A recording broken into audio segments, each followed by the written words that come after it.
Hey everybody, John here by Maryland K-12. I want to try and spread out a little bit and make a little sense on this situation in Somerset County. And the reason I keep bringing it up is this. This is very indicative of what most counties are kind of facing right now, excuse me, in Maryland, or at least a fair amount of counties in Maryland, because there's a clash between the state level control and local control.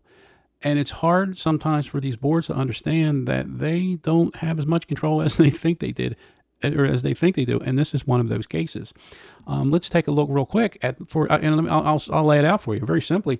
In terms of voter registration, the folks in Somerset County, there is a 6.3% advantage to the Republicans in terms of voter registration. In terms of actual voting patterns, in the last election, they voted 45.8% to the right. Of course, I'm going this way, to the right of the rest of the state. So they were like 45 percentage points in terms of their voting patterns right of the rest of the state. And that really says something about this. So they have recently elected a lot of conservative folks on the board. And you hear the folks, actually MAGA aligned and, conservative, blah, blah, blah.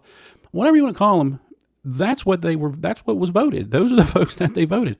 And now that they've got into office or power, whatever you call it, they're trying to make these changes, but they're finding out very quickly that it's not quite that easy, because it is the state that holds the cards. And the state, as you know, is overwhelmingly Democratic, liberal, whatever you want to call it.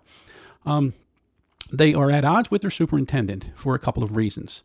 The first big thing is what they call it the hot mic incident, where she meaning the superintendent, and this superintendent was hired before the board was recently reelected, or before the most recent election.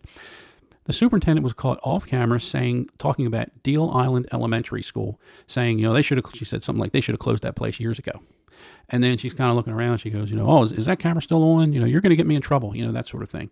Is it the worst thing that she could have said? No. Okay. But Deal Island Elementary, now I don't know a lot about the folks down in that community, but I do know I looked it up a little bit. This is a very, very historical community that has been there for a long, long time. And there's and you can imagine some of those small water type towns that are very fond of their community, and they're very tight knit. And then here is this person from the outside who is the superintendent saying, we should have closed that years ago. It didn't sit well.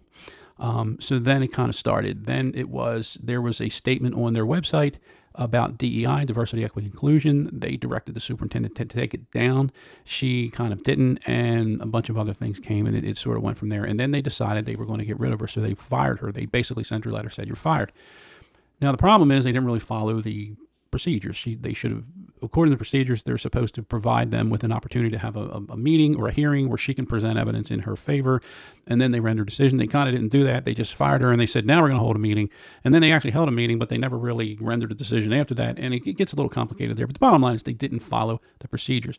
The state has now remanded it back to them and said, no, your actions were not legal, and we encourage you to do this, this, and this in order to fix this. So she's sort of there, kind of hanging on, and they're going to have another meeting, I think, as a state. And then in the meantime, there's been all this ruckus at their meetings where there's this one parent in particular has been very outspoken, standing up. And at one meeting, he stood up and he turned around and he was facing the people, and he had his back to the board, and he kind of spoke for a while, and eventually the guy says, hey, you need to address the board. You really shouldn't be turning around.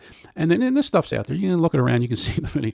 And then some guy just comes out of nowhere, and then he starts yelling, and then it's then the police are there, the deputies, the sheriff's department, and they they don't want to get involved with this stuff. They're like, hey, I'm just here to so then it's like, he needs to leave. Well, if he's going to leave, he needs to leave, and it's just craziness. I kind of fault the board on this, because I think that the chairman of the board has kind of lost control of that situation. But at the same token, I don't think the answer is, we're gonna have all our meetings online, because that really upsets people when they hear that. So that's kind of what's going on. They're at odds, but the bottom line is it's all political. But here's my take on it. My take is this. I believe that this is what these folks, you can disagree with them, whatever. These are the folks that they voted. This is a conservative community. This is a right-leaning community. These are the folks that they have that they've elected. And in these meetings, the most vocal part of these at these meetings tend to be the opposition to that. and therein lies an issue. If the board wants to initiate some of its new concerns, and one of the, or its new policies, or not new policies, but kind of adjust the policies. One of the things they did was they said, for example, the board tried to make itself the sole reviewer of all new books that go into the library or all new books that go into the curriculum. That just shows their ignorance of the whole educational process, because that's not how it works. It can't work that way. It's not allowed to work that way under the state. It requires there's other requirements for regarding selection of curriculum material and things. They can like those guidelines or not like those guidelines, but they are the guidelines. So the board is bound by them. They have to do that, and it involves like a committee and community members. There's no reason that they can't implement these types of policies. Say, hey, look, we're a much more conservative place here than some of the other areas in the state, and we want to have a little tighter control of this. There's legal and rational ways of doing that, okay? But the way that they're choosing to do it is not that way. There were a few other things that they tried to do, and it really is costly. So there are ways that they could go about doing what they want to do, and to do it legally according to the rules.